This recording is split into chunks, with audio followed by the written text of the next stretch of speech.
Welcome, everyone. I am super happy to welcome you all tonight to our last episode in our Get to Know Your Why series. I am really grateful for those of you that are joining us tonight on this beautiful summer evening, and I'm really excited for what it is that we have in store for you. I think you're going to enjoy yourselves. My name is Jess Posner. My pronouns are she and they, and I am the director of the Virtual Y at the YMCA of Central New York. It is my pleasure to welcome you to tonight's edition of our July Virtual Y speaker series, Get to Know Your Why. Tonight's guest is none other than our president and CEO, Bertram L. Lawson II. Though we are coming to you virtually and we are accessible to anyone in the world with access to the internet, the YMCA of CNY does exist as 8 physical branches, 1 camp, and program sites located in and around Onondaga County in New York State, which stands upon the unceded traditional ancestral lands of the Haudenosaunee Indigenous peoples. As your host, I'd like to offer a visual description of myself. I am a tall, larger-bodied, queer white woman of mixed European and Jewish heritage who lives with a chronic illness. I'm wearing an asymmetrical haircut, red lipstick, round glasses, and a green top with some funky jewelry. The background behind me is a full bookshelf and some happy plants, including a flowering purple orchid, which I'm very happy about. It is my pleasure to welcome all of you here tonight as part of this month's virtual speaker series, highlighting some of our nationally recognized programs, including the Downtown Writers Center and our comprehensive healthy living programs. It's our joy to share our mission in action and share these deeper glimpses into the work that we do to serve all here at the Y. We'll be back with another speaker series in September with a focus on healthy aging, featuring some very interesting speakers with useful, practical information on brain health, legal and financial considerations, Medicare, and more.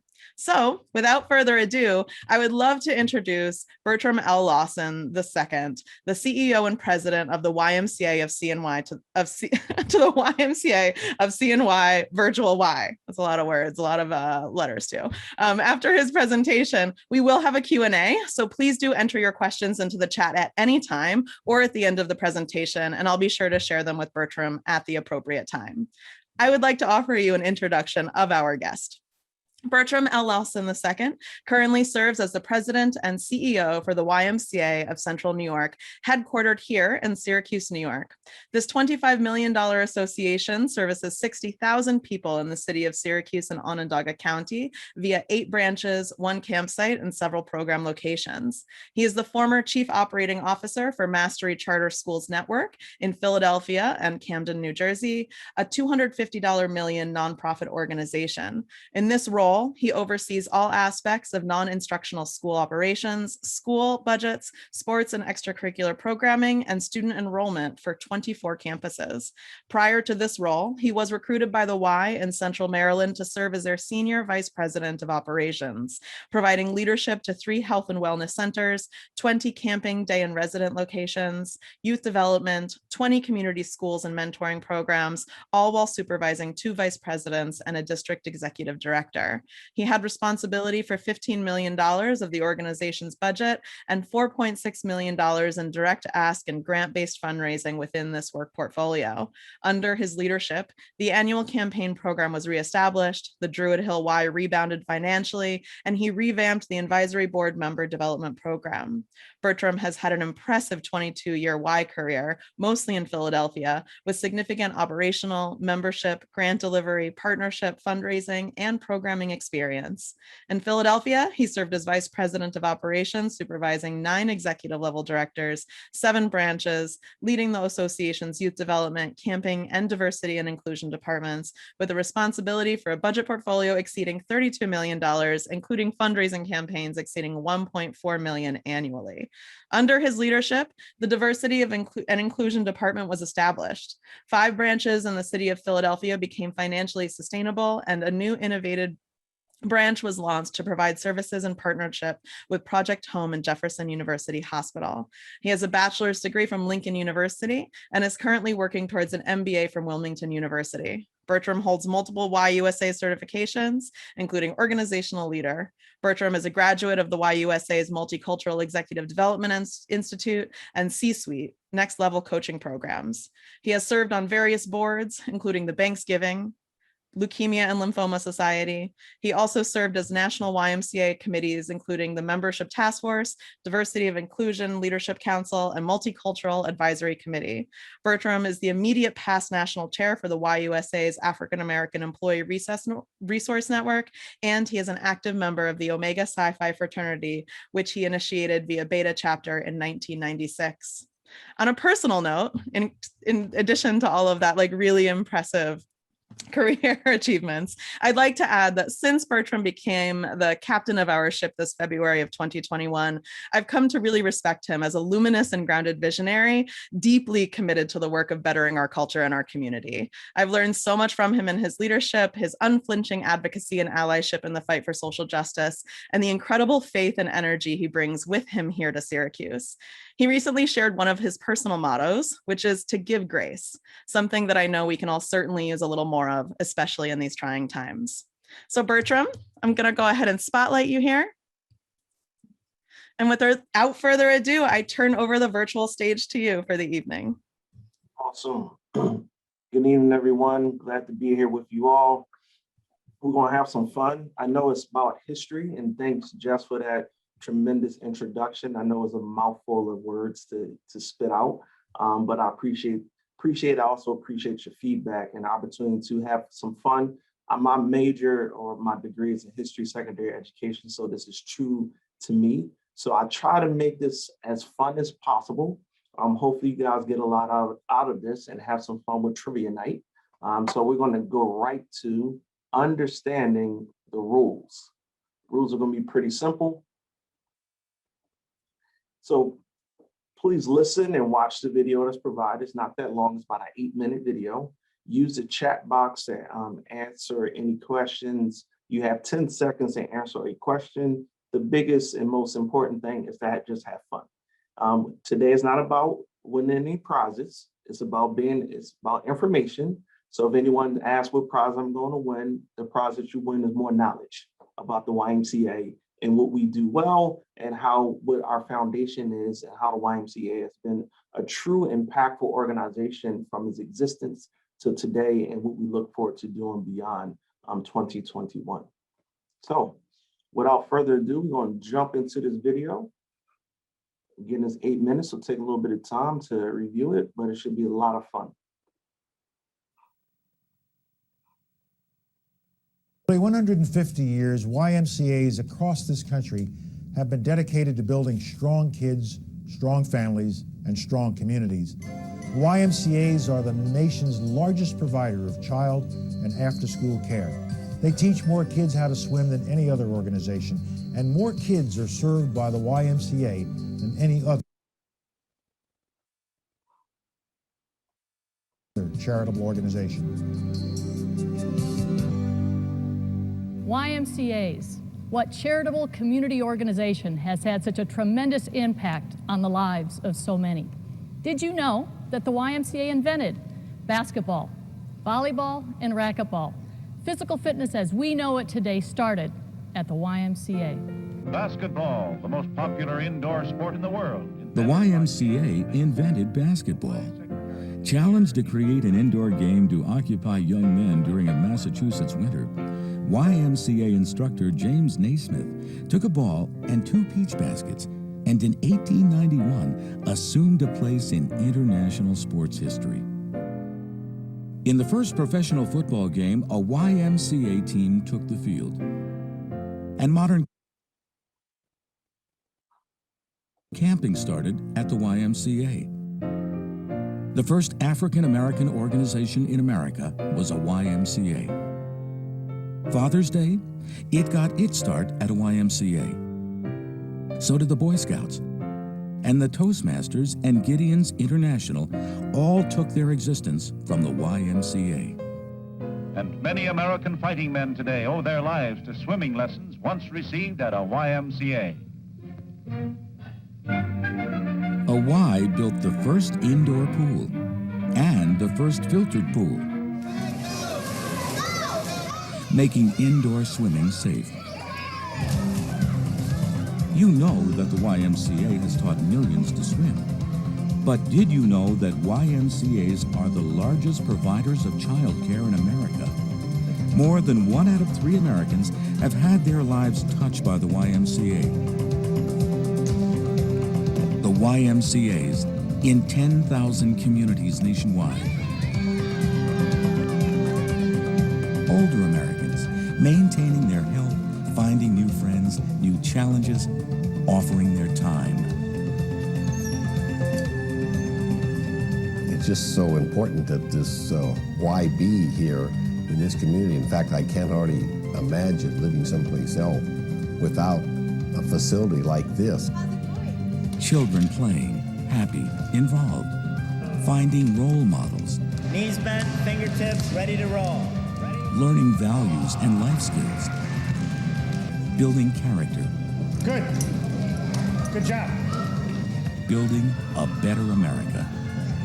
The Y has helped give me a new vision of myself, a more confident woman than I ever thought I could be. I've learned to concentrate more on what I can do rather than on what I can no longer do. And the Y has played a very big part in me coming to that acceptance.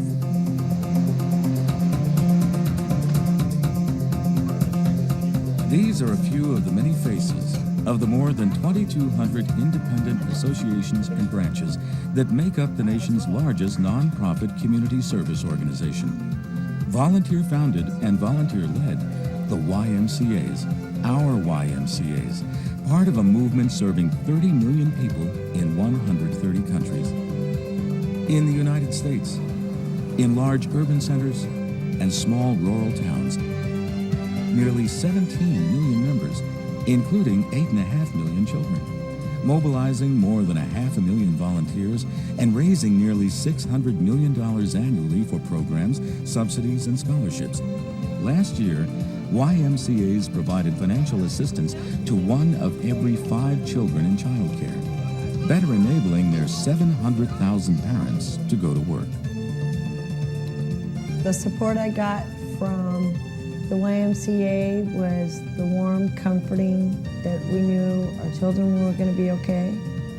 I don't know anyone that's out there is a better group than these individuals here at the YMCA. They've been a big part of my life. We convey respect and make sure that the person understands the respect is genuine. That's part of the core values that are attached to our mission. The YMCA, dedicated to serving the entire person and the entire community. Men, women, and children of all faiths, races, ages, abilities, and incomes. Known for health programs, swimming instruction, and exercise. Programs for families, senior centers, physical rehabilitation, teen clubs, gang and substance abuse prevention. So where does an organization like the YMCA get its start? The YMCAs began in London, England in 1844 and came to America just 7 years later.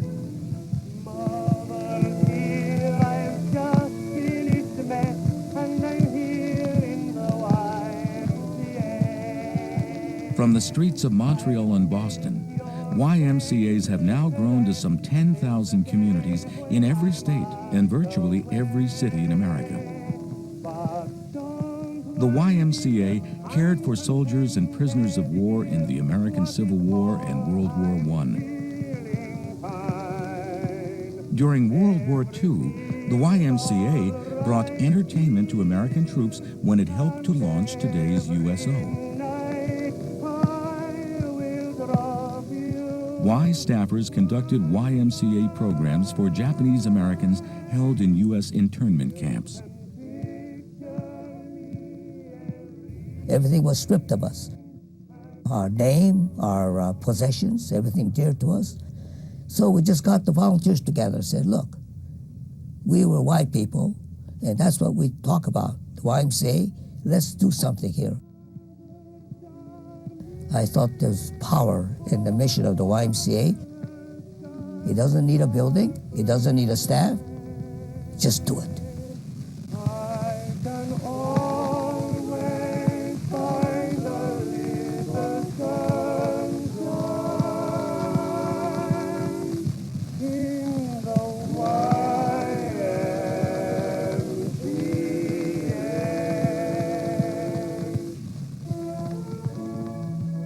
the United States, where Ys celebrate 150 years of service in 2001. They do so with pride, looking back on a rich history of innovative service. It touches the young child, it touches the adolescent growing up, it touches the teenager, it touches the adult, it touches the senior citizen. It makes this community just a real special place to be and a special place to live. In another 150 years, our accomplishments will be just as profound. YMCAs will still be building strong kids, strong families, and strong communities.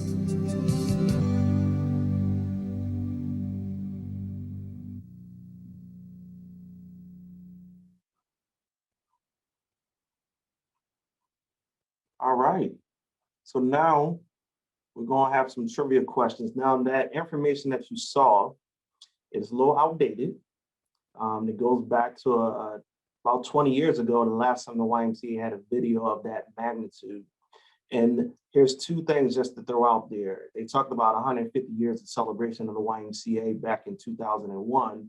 That would make the YMCAs in America 170 years old as of today. But in the world, the YMCA would be 177 years old. And I'll just leave that there to kind of see if you can answer the first question. So first question is, and use the chat box to answer, when did the YMCA begin? Is it A, B, or C?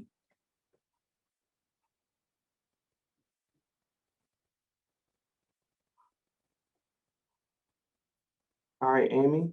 Amy says B. Valerie says B. B is correct. The YMCA was founded in 1844. And the gentleman that founded the Y, his name is George Williams. Now, next question is, where was the YMCA founded? Is it A, Houston, Texas, B, Paris, France, or C, London, England? Amy and Valerie are veterans. They might got a little sheet with them somewhere. So yes, it is London, England. The YMCA was founded in London, England in 1844, which makes us an international organization, which a lot of times people do not know that the YMCA is an international organization, and we have YMCAs in several different countries across the globe. In my former YMCA in Philadelphia, we had a partnership with the YMCA in Haiti, a partnership with the YMCA in Yugoslav, Russia, a partnership with the YMCA in Mumbai, India, where our YMCA, or my former YMCA, established a YMCA building in Mumbai, India as well. So next question, who started the first African-American YMCA? Is it A, Frederick Douglass, B, Anthony Bowen, C, Dr. Martin Luther King Jr.?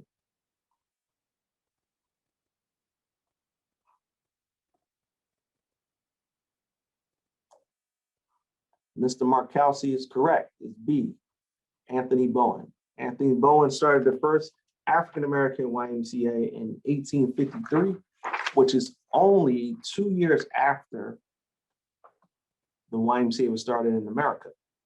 So that's pretty quick, and that was started in Washington, D.C. There's currently a YMCA named after him in the Metropolitan Washington, D.C. Association called the Anthony Bowen YMCA.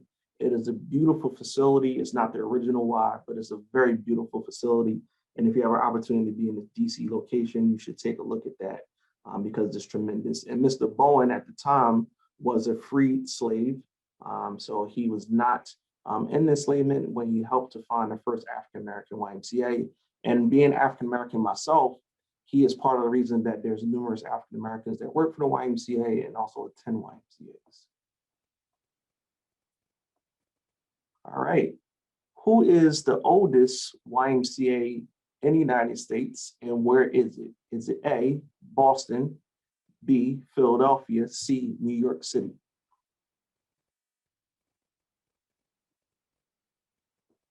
Oh, this is a good one. Let's see. A with a question mark, okay? Yes, it is A. Boston YMCA is the first YMCA in the United States. Most people do not know that, and I can give you a bit of additional trivia. The YMCA of Greater Boston, their association office or metro office, where I sit at for us, our metro office, is located in the building where the first YMCA was actually founded. Their metro office is still in the same building. Now, obviously, it's been renovated over years, but it's still in the same location. Well, I see a question that popped up. Yes, very cool. All right, here's a question that is synonymous with our association. And before I ask it, for those that don't know, the YMCA of Central New York provide and has been providing housing for adult males and now seniors for several decades. So my question, or the question is, what year did the YMCA start providing housing? Is it A, 1867, B, 1918, or C, 1875?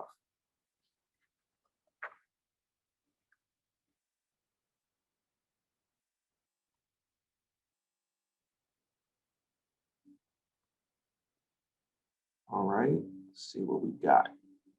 We got a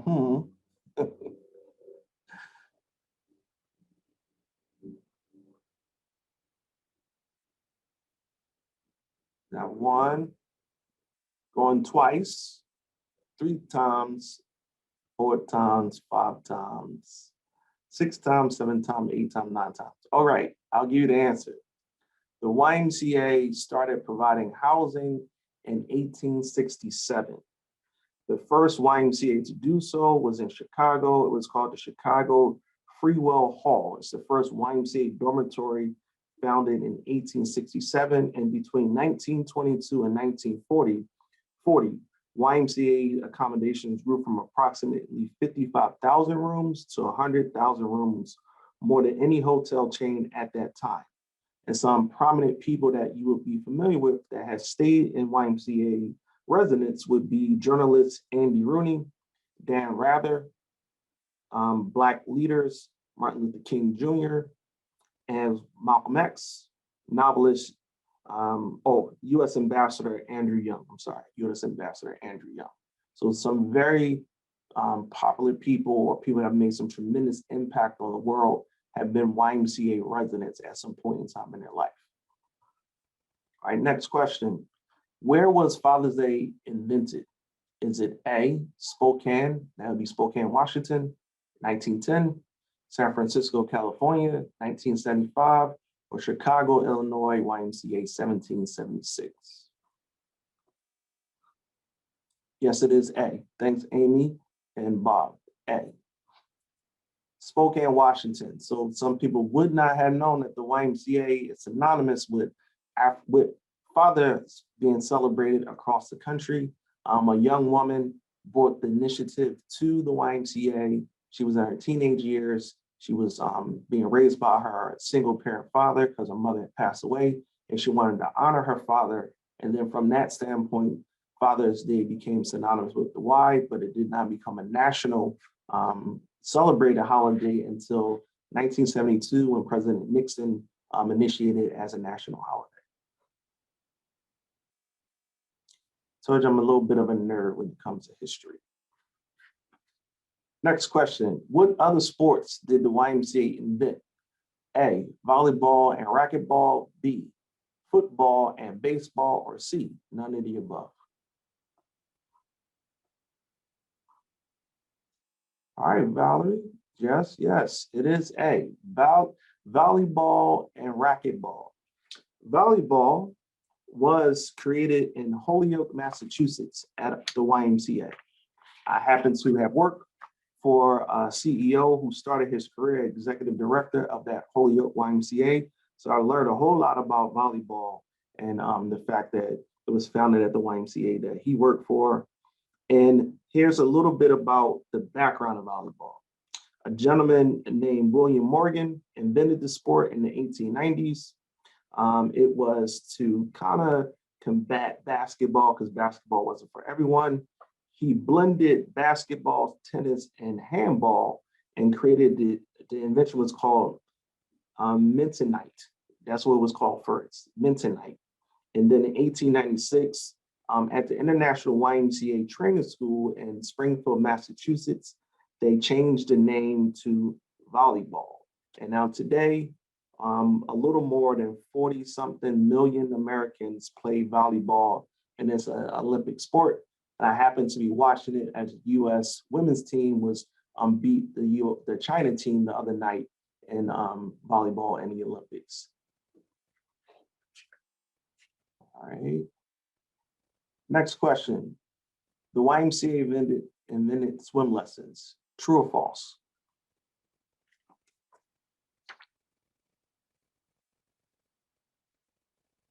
Let's see what we got. Bob, you are correct. True. In 1909, a gentleman named George Corson arrived at the YMCA in Detroit to teach swimming, and he created new radical methods, group swim lessons and lessons on land as a confidence builder. And in Newark, New Jersey alone, he taught 800 boys to swim in just 4 weeks. Mr. Corson's teaching techniques, swimming was taught using a rope and pulley system, which is very, very interesting in 1908, using a pulling system. So the YMCA is synonymous with a number of different nuances and inventions in America that a lot of people do not give the YMCA credit for, and that we need to also be a little bit better at promoting ourselves. So I'm gonna go to the next question, and that is, how many colleges and universities did the YMCA create? Is it A, 20, B, 10, C, 5?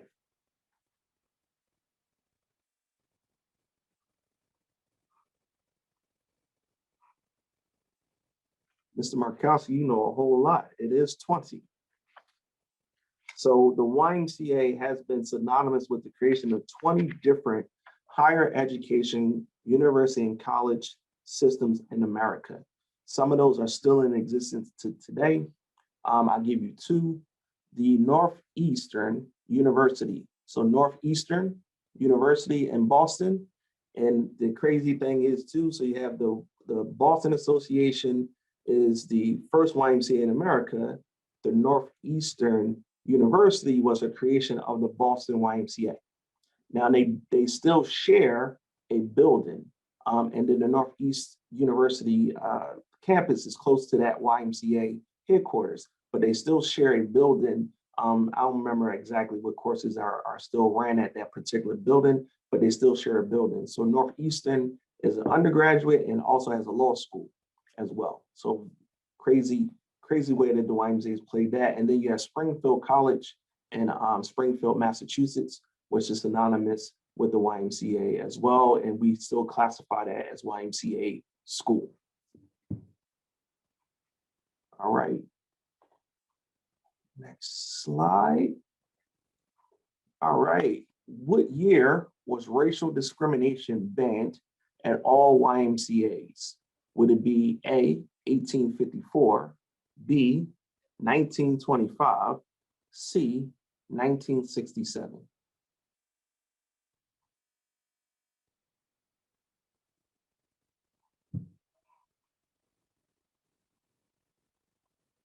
All right, so what do we got? We have C. Yes, Jess and Amy, the answer is C. In 1967, all YMCAs from the national office were to ban racial discrimination. So prior to 1967, African Americans and other people of color were really relegated to attending Black YMCAs or YMCAs that it might have been conducive to their racial makeup. So there used to be a number of Black YMCAs that were independent that existed in the United States. A lot of those have been folded into larger wide organizations, such as the YMCA in Central Maryland has the Druid Hill YMCA, which is located in West Baltimore. That YMCA is over 100 years old. It was the first YMCA in Baltimore. And that YMCA was set up by African Americans, primarily the African American church in that community. They raised money to open up that YMCA, and now that YMCA is part of the portfolio for the YMCA of Central Maryland, which covers a number of different counties in that area. and that YMCA is still servicing predominantly African Americans in that community. In the community where that Y is, Thurgood Marshall was born in that community, and his house is probably about 3 or 4 blocks from that Y, and he went to that YMCA as a kid, as well as a number of different prominent African Americans from the Baltimore area. And next question. The YMCA started summer camp program, true or false?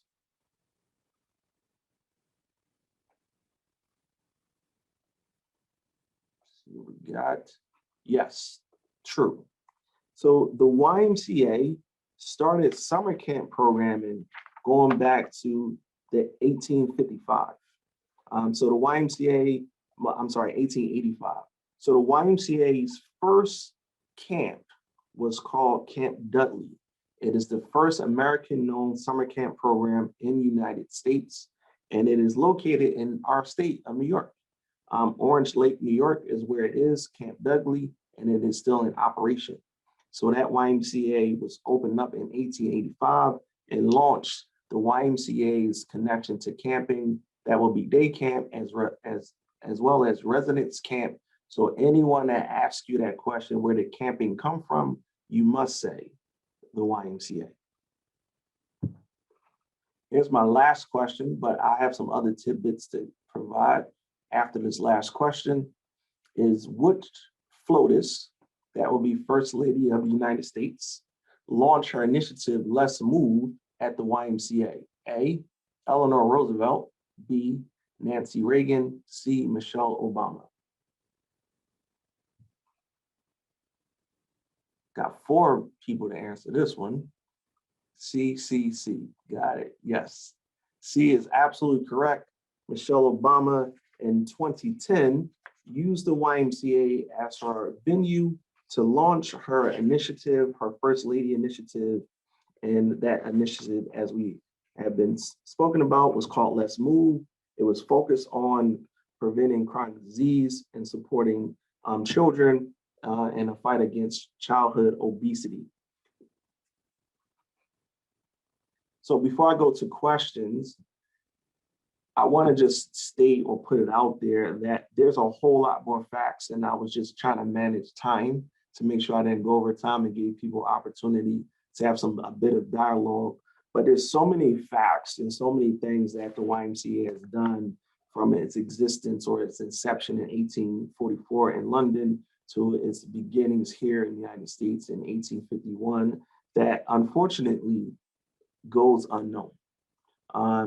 We are part of the fabric of America, and that is something that we have to do better of speaking about. And I'm glad that lots of people knew some of these things, but when you speak to the outside world, they have no idea of what the YMCA has done and the impact this organization across all of its 10,000 plus communities have made in America and throughout the world. I do believe, and I truly do believe this, the National Basketball Association owes the YMCA money because without the YMCA, there is no NBA, there is no NCAA, but we have to do a better job of getting them to understand that. So all those millionaire basketball players, every time I see an NBA game, I'm looking at their pockets and say they owe us money. And they need to pay and support the YMCA because without us, they do not exist. There's no game for them to play, which we would consider the kids' game a fun game, but there's no game for them to play to entertain or make the number of dollars that they do make in that particular sport. So I'll go to questions and turn it back over to Jess. Hope you guys got a lot out of this. Hope it was fun. And I look forward to the questions that may pop up. Well, thank you so much, Bertram. That was so informative. I learned a lot. So thank you so much. And I know that many folks on the call also probably learned a lot. We had a few questions come in that I would love to ask you to expand on. But in the meantime, I would love to invite anybody that is here with us tonight to put your questions into the chat. You can either directly post them to everybody, or if you would like to keep your name anonymous, you can just send them straight to me as the host. So the first one is we have a question to hear a little bit more about basketball, actually. So we did get your passionate plea about the current state of basketball, but what about the origins? Yes, so basketball was created by a gentleman named James Naismith, and it was created to ensure that there was restlessness going on at the time, and he was in charge of physical fitness for obviously a group of young men, and they were getting really restless. So he created basketball, took 2 peach baskets, put them up on these posts, cut the bottoms out, and had a ball, not the ball that is utilized today, but had a ball that was utilized to create these shots. And what happened was, once these gentlemen left the YMCA, and some of them were at YMCA training school as well, they left the YMCA and they became basketball evangelists. They would go out in their communities and start talking about this game, basketball, and spreading it throughout America. So basketball started to become very synonymous in America, and it floated because these gentlemen went out and started preaching about it. Basically, the YMCA, as you know, One Young Men's Christian Association, is really based upon a background of evangelism, support in certain ways, and they utilizing the church methodology to spread messaging. And that's how basketball became synonymous. And Mr. James Naismith actually became the head basketball coach, the collegiate basketball coach. And if I remember correctly, I think it was the University of Kansas or University of Kentucky. I apologize, I can't remember which one. The K's are messing me up. So it's Kansas or Kentucky. And this will be really funny, he is not the winningest coach in basketball for either one of those schools. So the inventor of basketball was not the winningest coach in his collegiate tenure of coaching basketball at the University of Kansas and or Kentucky. And I apologize again, because I can't remember exactly which school it was. Well, thank you for that. And it's interesting, right? Like sometimes the inventor has to have a student come along to show them up, right? For sure. We had another question come in, which is, what do you see as the future for the Y in Syracuse and Central New York area? Who aren't we serving? And what programs do you hope we start here if we aren't already doing them? Well, I think there's a tremendous number of people that we are underserving, and we have unfortunately not paid as much attention to. And that's really based upon their physical location and the location of our buildings. If you remember in that clip, Mr. Fred Hoshiami, very great Y person, he talked about the Y is not a building. It's not really about a person, it's about the mission. So we have the opportunity to go into some communities, zip code wise, and really bring programming to them. Now, to say exactly what program that is, that's very hard to do, because the YMCA's origin is about creating programming that is necessary and synonymous with the people that we're trying to attract. So the best case scenario for us is to identify those communities, which we're already working on now, meet with those communities and say, hey, what is it that you're interested in? And I'll give you a quick example that District Vice President Lisa Packmeyer and I did recently with a local mosque that's not too far from our Southwest OCC campus. We met with the imam of that mosque, and we talked about, what program are you interested in? He talked about camping. He talked about sports. His wife was there, and she talked about programming that will be synonymous for the moms that have a break. So just think about that, different community, but the moms do want a break too. We talked about programming for fathers, that fathers needed a little more help of understanding how to rear and raise kids and support their wives, which is very interesting, right? So some people may have thought, oh, they want this or they want that, but it's really based upon going and identifying communities, identifying strategic partners, and asking them directly, what programming do you need? And to answer a question, what I think our association can do really is, we need to be at the forefront of chronic disease prevention. We need to be at the forefront of integrative health.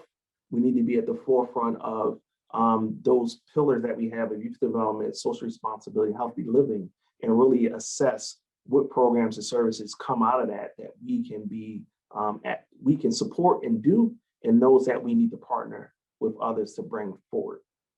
Hopefully it answers your question. All right, thank you so much for that answer. To the asker of that question, please let us know if that satisfies your request. We have another question coming in from Valerie asking for a little bit more clarification of the role of the YMCA in the Japanese internment camps. So anything else that you might have to expand on that would be great. Yeah, unfortunately, our country during World War II set up these Japanese internment camps, which later on have been come to find out that wasn't the right thing to do.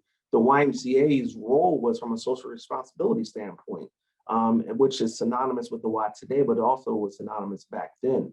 The Y provided outlets for those who were interned. So the Y provided activities and games, education, English as a second language. And going back to 1875, the first YMCA to establish a relationship with Asian population, which at the time was Chinese, was the San Francisco Y. And then in 1917, they established a Japanese YMCA back in San Francisco. So the YMCA had a long time connection to the Japanese population and community, going back to 1917, which would have been around World War I. Which extended to World War II. So the Ys had already been working with that community and came to support them during their internment, their unfortunate internment. Thanks, Bertram. You're welcome. So I'd like to invite anyone else with questions to go ahead and put them in the chat.